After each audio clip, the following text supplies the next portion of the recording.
In the late 15th century, Europe was awakening from the Middle Ages.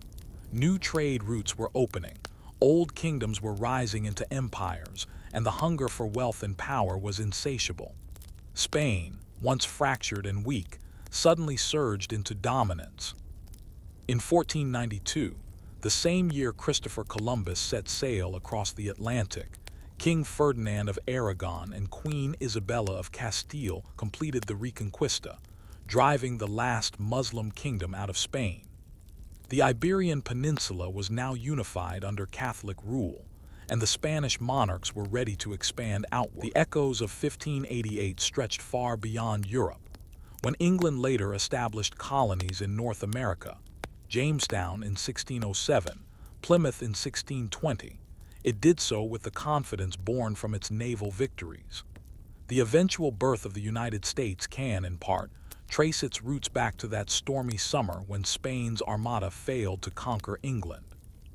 The story also shaped the idea of destiny. To many Protestants, the Armada's destruction was proof that God favored England, a belief that fueled centuries of expansion, colonization, and empire building. In the late 15th century, Europe was awakening from the Middle Ages.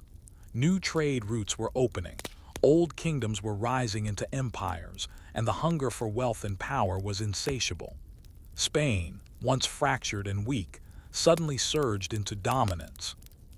In 1492, the same year Christopher Columbus set sail across the Atlantic, King Ferdinand of Aragon and Queen Isabella of Castile completed the Reconquista, driving the last Muslim kingdom out of Spain.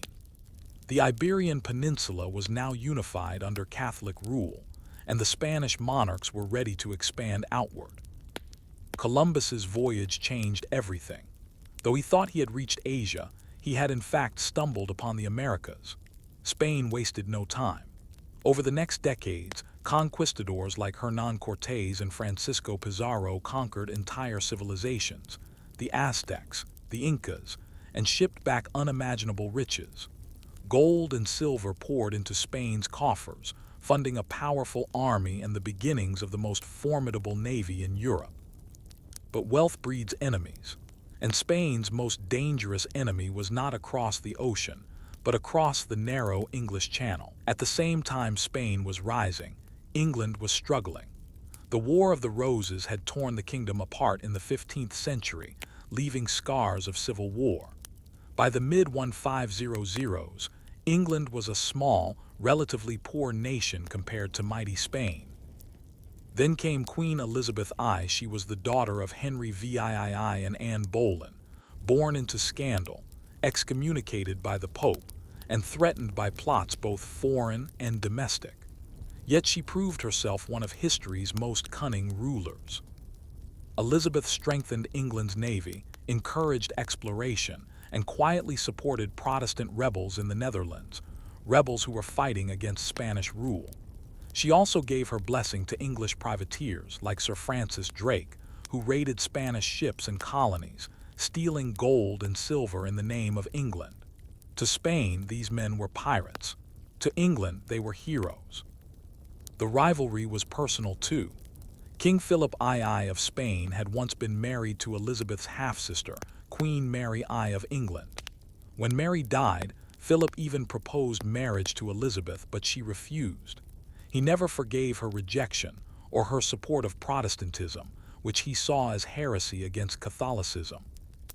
By the 1580s, tension had reached a breaking point.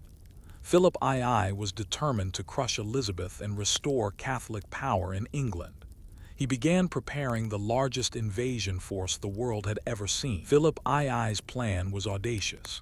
Assemble a massive fleet of warships, sail them across the English Channel, and escort an army from the Spanish Netherlands into England. Once landed, they would overthrow Elizabeth, install a Catholic monarch, and make England a Spanish satellite. The Armada would consist of 130 ships, galleons, carracks, supply vessels, and nearly 30,000 men, including sailors, soldiers, and priests. It was a floating city of war. But there was a problem. While Spain had more ships and men, England had better tactics. English ships were smaller, faster, and carried long-range cannons. Spanish galleons were like castles on water, powerful but cumbersome.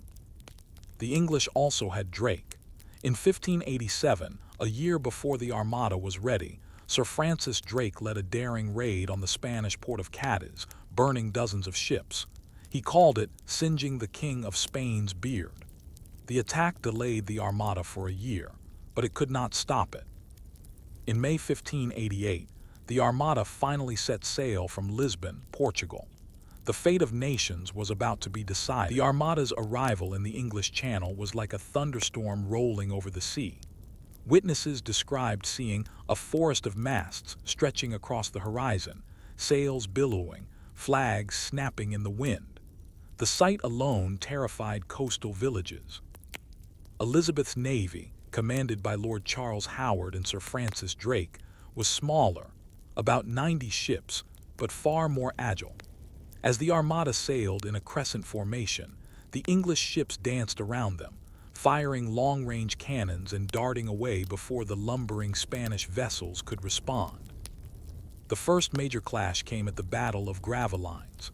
The English launched fireships, old vessels set ablaze and sent drifting into the tightly packed Armada. The Spanish panicked, cutting their anchors and scattering into open water. Then the English struck. For hours, cannons roared, ships burned, and men screamed. Though not many Spanish ships were sunk in direct combat, the Armada was fatally wounded. Their tight formation was broken, supplies were running low, and their plan to link up with the invasion army collapsed. With English ships blocking their retreat, the Armada had no choice but to sail north, around Scotland and Ireland, to return to Spain. That's when nature delivered the final blow. The North Atlantic is no friend to sailors. As the Armada struggled around the coasts of Scotland and Ireland, violent storms tore into the fleet. Ships were smashed against rocky shores, men drowned by the thousands, and supplies rotted. Survivors washed ashore in Ireland, where many were captured or killed by English forces. Of the original 130 ships, barely half limped back to Spain. Tens of thousands of men were dead. Philip II's invincible Armada was no more. Yet beyond the grand battles and speeches, there are forgotten human stories. Spanish sailors who survived shipwrecks in Ireland and Scotland often faced brutal fates, hunted down by locals or executed by English authorities. Others managed to blend into local communities, leaving behind descendants who still carry traces of Spanish blood. In Spain, widows wept for husbands who never returned, and children grew up fatherless. Philip II himself retreated into solitude, brooding over the loss. Some said he believed God had tested him. Others whispered that his obsession with empire had blinded him to reality. And in England, sailors celebrated, but also carried scars. Many were never paid their wages, and disease swept through the fleet after the battles. Victory had come at a cost. The defeat of the Spanish Armada was not just a military victory. It changed the course of world history. England, once seen as weak, now stood as a rising power. Over the next century, it would build its own global empire, colonizing North America, dominating trade routes, and eventually creating the foundation of what would become the United States. Spain, though still wealthy, began a slow decline. The endless wars drained its treasury, rebellion spread, and its dominance of the seas faded. Elizabeth I's reputation soared.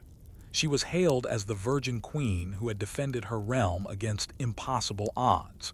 In one of her most famous speeches, delivered to her troops at Tilbury before the expected invasion, she declared, "I know I have the body of a weak and feeble woman, but I have the heart and stomach of a king, and of a king of England too." The Armada became legend. The echoes of 1588 stretched far beyond Europe. When England later established colonies in North America, Jamestown in 1607, Plymouth in 1620, it did so with the confidence born from its naval victories.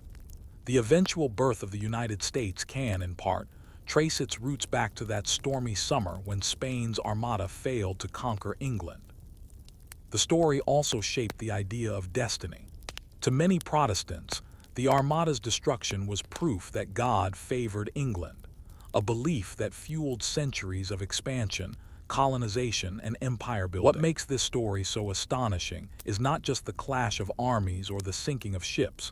It's how one event, seemingly a single failed invasion, reshaped the balance of power for centuries. Had Spain won, England might have remained a Catholic client state, its exploration and colonization curtailed. There might never have been a British America, and without that, no United States as we know it. In the end, the wreckage of the Armada is more than rusted iron on a beach. It is the shattered dream of an empire and the beginning of another. It is a reminder that history often turns not on certainty, but on storms, chance, and the will of those who dare to fight.